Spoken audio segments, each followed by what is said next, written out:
person, some essence of being that's admirable. And I do that person after person, and I try to imitate that.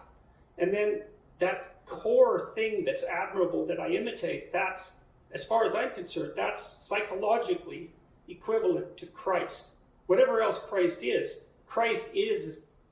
that's why he's sometimes described as the King of Kings. It's like if the king is the thing that's at the top of the hierarchy, and then you look at all hierarchies and you take the thing that's at the top of all hierarchies of value, then that figure, when you see reflections of that figure anywhere, it produces awe and respect. And that's because that pattern constitutes the appropriate way to act, just as when you see the opposite of that pattern, which might be, in its most fundamental essence, satanic or demonic, it's something that's ultimately evil, that produces revulsion and terror, and that's all instinctual. It's not in the domain of rationality, precisely. It's way, way deeper than that. And the atheist, and then there's another problem that the atheists have never come to terms with, I believe, and you guys tell me what you think of this, is that if what is properly rendered unto God is rendered unto Caesar, then Caesar becomes inflated to God. And when that happens, all hell breaks loose.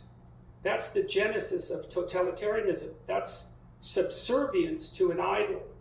And so, and this is a case I think the church needs to make, particularly the Catholic Church, in the most strenuous of ways, is that if we don't segregate off the religious instinct and give it its proper attention and due, which I suppose you do in part with ritual and church attendance and so forth, then every single thing we do starts to become inappropriately contaminated with religious longing. And that's why you see the rise of extremely powerful political ideologies and the division of people, for trivial reasons into moral camps. It's that religious instinct hasn't got a grounding, and it's searching for something to attach itself to, and it picks up second-rate substitutes. People like Dawkins, they seem to think that if we all just abandoned our religious superstitions, we'd all become, rationalists like Isaac Newton, who was an alchemist and not a rationalist, by the way, that great genius. And so,